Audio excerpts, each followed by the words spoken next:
آپ سوچیں گے مولوی صاحب نے آج سے 45 سال پہلے کی یہ رات کہانی کیوں شروع کر دی؟ بھائیو، اس کے بیان کرنے کی ضرورت اس لیے پیش آئی کہ میرے ملک میں اس وقت 4 مسائل کرنٹ ایشو کے طور پر زیر بحث ہیں۔ ایک مسئلہ یہ کہ وہ امریکی صدر سے ہمارے پرائم منسٹر، ہمارے جو ہے چیف آف آرمی، انہوں نے امریکہ جانا تھا۔ امریکی صدر سے اس ملاقات سے ہمارے وفد کے جانے سے پہلے امریکی صدر سے قادیانیوں نے اپنا نمائندہ بلایا، اس کے ساتھ ملاقات کرائی۔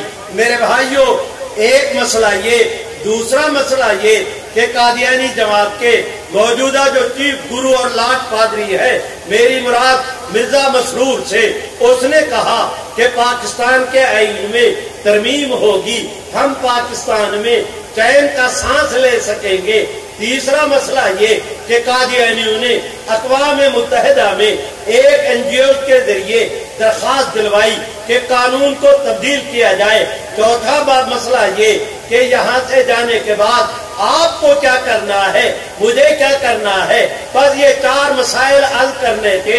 میں نے ساری کہانی اس کو بیان کرنے کے لیے شروع کی۔ وہ میری باتیں تھیں کہ موضوع کی مناسبت سے آپ دوستوں کو موضوع سے مناسبت ہو جائے۔ اب میں درخواست کرتا ہوں میرے بھائیوں، یہ ٹرمپ سے جو قادیانی نمائندہ کی ملاقات ہوئی، یہ بلا وجہ نہیں۔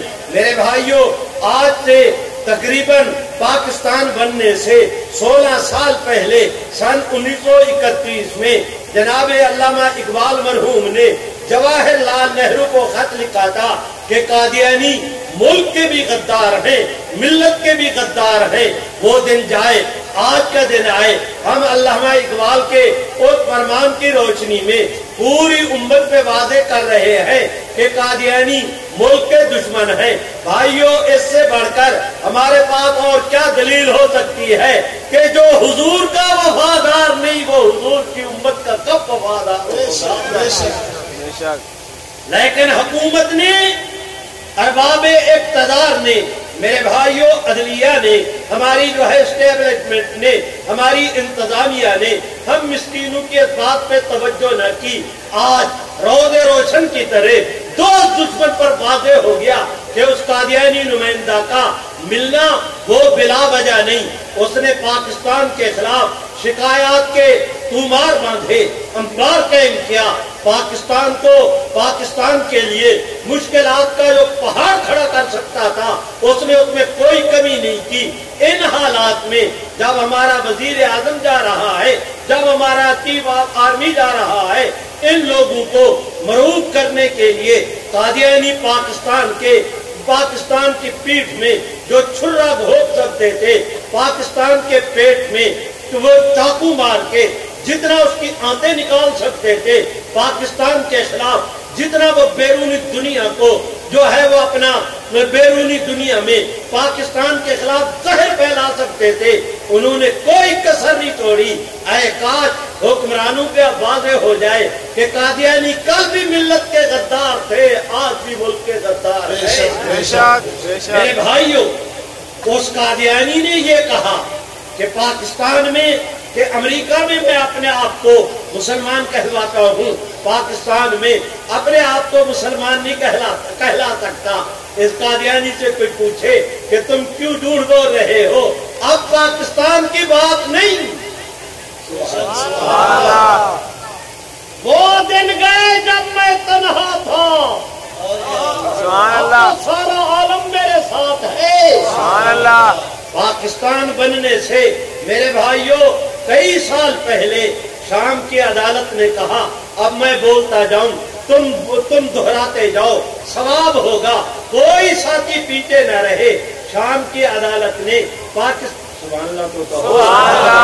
شام کی عدالت نے پاکستان بننے سے پہلے اپنے فیصلے میں لکھا قادیانی کافر ہیں، تم بھی کہہ دو قادیانی کافر ہے۔ پاکستان بننے سے پہلے مصر کے جامع ازہر کے رئیس نے فتویٰ دیا کہ قادیانی کافر ہیں۔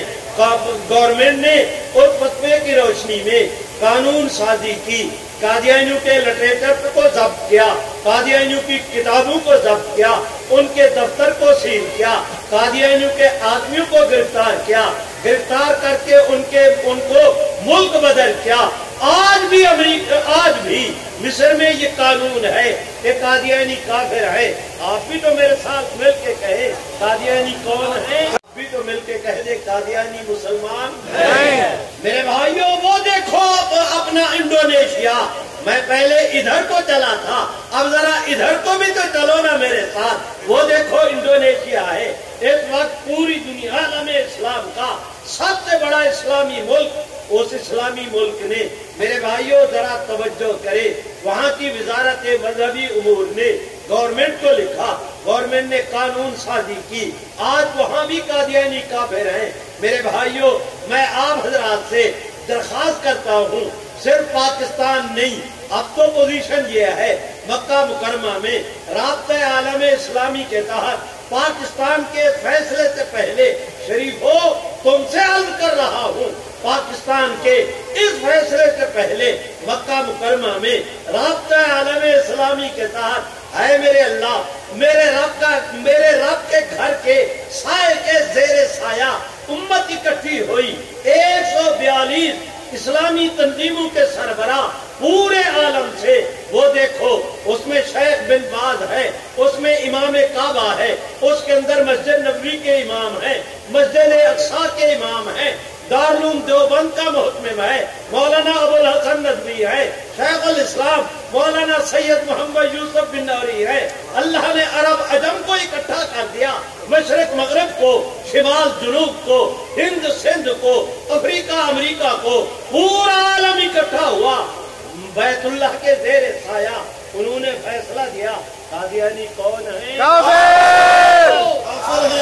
میرے بھائیوں میں درخواست کرتا ہوں، تم پاکستان کو بدنام کیوں کرتے ہو کہ پاکستان میں ہمیں کافر کہا جاتا ہے؟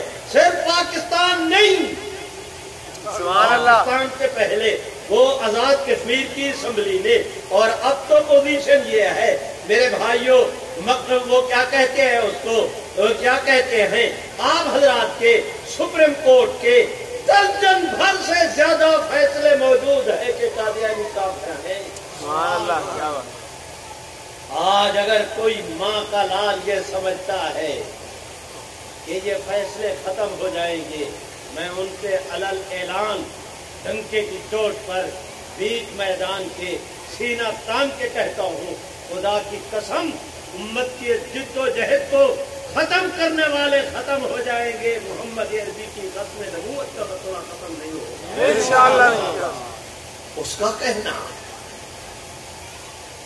کہ پاکستان میں مجھے کافر کہا جاتا ہے، کیا مانا کہ آپ پاکستان کی گورنمنٹ کو کہیں وہ قادیانیوں کو کافر نہ کہیں؟ میں کہتا ہوں اپنے اس امریکی باپ کو پاکستان کے خلاف کیوں شکایت لگاتے ہو؟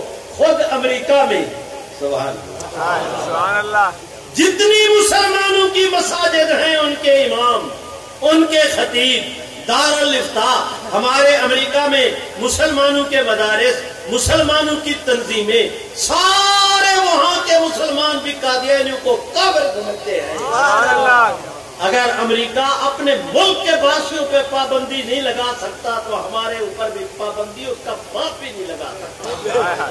میرے بھائیوں، دوسرا مسئلہ، قادیانی جماعت کے موجودہ چیف گرو نے، جس کا نام مرزا مسرور ہے، اس نے کہا کہ پاکستان میں آئین میں تبدیلی ہوگی، ہم چین کا سانس لے سکیں گے۔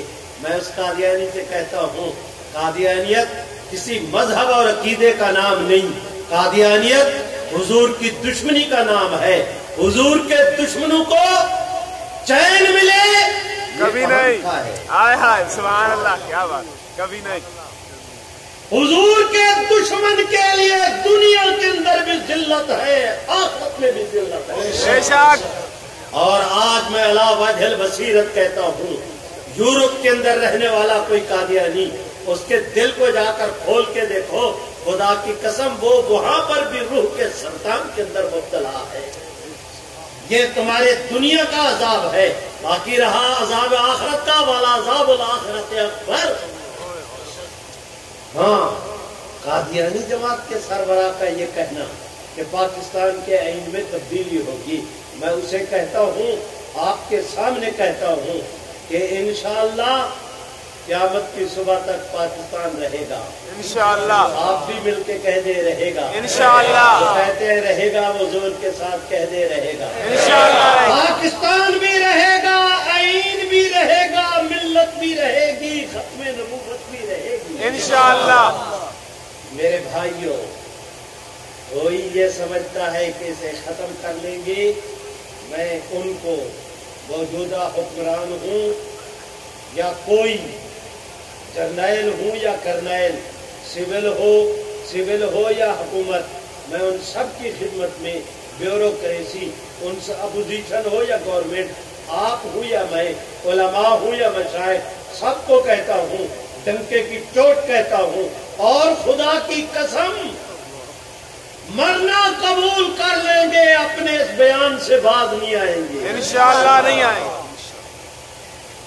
اے شوق تو آزما کر دیکھ لو، جو کل ہونا ہے وہ آج ہو جائے، جو آج ہونا ہے ابھی ہو جائے۔ سبحان اللہ، کیا بات۔ سنو، جو یہ کہتا ہے کہ قادیانیوں سے متعلق پاکستان کی ترمیم ختم ہو جائے گی، اس ترمیم کو ختم کرنے والا ختم ہو جائے گا، ترمیم ختم نہیں ہوگی انشاءاللہ نہیں ہوگی، کہتے ہیں نہیں ہوگی، ہاتھ اٹھا کے لہرا کے انشاءاللہ نہیں ہوگی، بے شک نہیں ہوگی، بولو بولو، ختم نہیں ہوگی، نہیں ہوگی، کسی قیمت پر نہیں ہوگی۔ قادیانیوں کو یہ بھوت اپنے دماغوں سے نکال دینا چاہیے۔ قادیانیت ایک ایسی کشتی پہ سوار ہے، آج اگر ان کو کوئی بچانا چاہے گا، قادیانیت بھی ڈوبے گی، اس کو بچانے والے بھی ڈوبے گے انشاءاللہ۔ میں کہتا ہوں، جو غیر مری قوتیں پسے پردہ بیٹھ کر قادیانی کی پشت پناہی کر رہی ہے، ان کے سر پہ ہاتھ پھیر رہی ہے، میں ان سے کہتا ہوں ان کے سروں پہ ہاتھ پھیرنے کا فکر بعد میں کرنا، اپنے ہاتھوں کا فکر پہلے کرو۔ عالمی مجلس تحفظ ختم نبوت زندہ باد، کہو ترمیم ختم نہیں ہوگی، نہیں ہوگی انشاءاللہ، زور سے بولو، نہیں ہوگی۔ چلو اب اگر تم نے ہمیں پکارا ہے تو ہم جواب میں عرض کیے دیتے ہیں، یہ تو تم نے ہمیں ہماری پسندیدہ پچ پہ تم نے لڑنے کے لیے ہمیں بلایا ہے، سبحان اللہ، لڑیں گے، دنیا دیکھے گی کہ انشاءاللہ اس ملک میں صدیق کی سنت کو دہرایا جائے۔ انشاءاللہ، انشاءاللہ۔ تیسری بات، اقوام متحدہ میں انہوں نے اپیل دائر کی، میں درخواست کرتا ہوں، اس پر کوئی مایوسی کی بات نہیں، ہمارے لیے کوئی نئی بات نہیں، کوئی پہلا تجربہ نہیں۔ اس سے پہلے قادیانیوں نے وہاں پر اپیل دائر کی تھی، ضیاء صاحب کے زمانے میں ضیاء صاحب نے مولانا پیر کرم شاہ صاحب کو، ایک اور ہمارے ملک کے قانون دان کو وہاں بھیجا تھا، اللہ نے کرم کیا، انہوں نے جا کر دلائل کے ساتھ عدالت پر واضح کیا، اور وہاں سے بھی قادیانی اپنی شکست کا ٹھپا لگا کر واپس آئے، پیشانی جھکائے ہوئے۔ آج بھی گورنمنٹ کا فرض بنتا ہے، پرائیویٹ آدمی وہاں کوئی پیش نہیں ہو سکتا، کوئی جماعت ادارہ درخواست گئی ہے اس کی پیروی کرنا حکومت کی ذمہ داری ہے، قانون دان بھیجو، اس کیس کی پیروی کرو، یہ انشاءاللہ تم جیت کر آؤ گے۔ خدا نہ کرے اگر گورنمنٹ نے پیروی نہ کی، گورنمنٹ نے ناقص پیروی کی، کسی ان کی کمزوری کی وجہ سے یہ کیس غلط ہوا، کیس امت کے خلاف ہوا، میں درخواست کرتا ہوں وہ ختم نبوت کی شکست نہیں ہوگی، وہ حکومت کی شکست نہیں ہوگی، وہ حکمرانوں کی شکست ہوگی، اور پھر ملک کے چپا چپا پہ ان سے حساب لیا جائے گا انشاءاللہ لیا جائے۔ آخری بات کہ ان ماحول میں ہمیں کیا کرنا ہے، میں درخواست کرتا ہوں علماء کرام سے، میری ایک درخواست مانو، جتنے علماء بیٹھے ہیں، آج سے 20 سال پہلے ہمارے حضرت مولانا خواجہ خان محمد صاحب مرحوم نے ارشاد فرمایا تھا کہ کم از کم مہینے کا ایک جمعہ ختم نبوت کے عنوان پر لگانا شروع کرو۔ علماء میں درخواست کرتا ہوں آپ اللہ کا نام لیں، مہینے کا ایک جمعہ ختم نبوت کے عنوان کے لیے وقف کریں، جس طرح فصل جل رہی ہو، رات کو پانی دیا جائے، سویرے اس کی رت بدلی ہوئی ہوتی ہے، آپ اس طرح بیان کرنا شروع کریں، انشاءاللہ چند مہینوں کے بعد آپ دیکھیں گے ملک کا ماحول کیا بن رہا ہے۔ بھائیوں، علماء کے یہ کرنے کا کام ہے کہ کم از کم مہینے کا ایک جمعہ ختم نبوت کے عنوان پر لگائے۔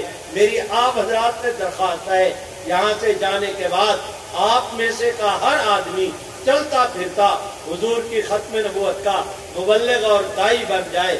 تم نعرہ لگاؤ، میں آپ سے اجازت لوں، میرے ساتھ مل کے کہو، تاج و تخت ختم نبوت، نہیں بھائی زور سے، تاج و تخت ختم نبوت، محمد عربی کی ختم نبوت، علی کملی والے کی ختم نبوت، پاکستان اسلام، نعرہ تکبیر، تاج و تخت ختم نبوت، آخر دعوانا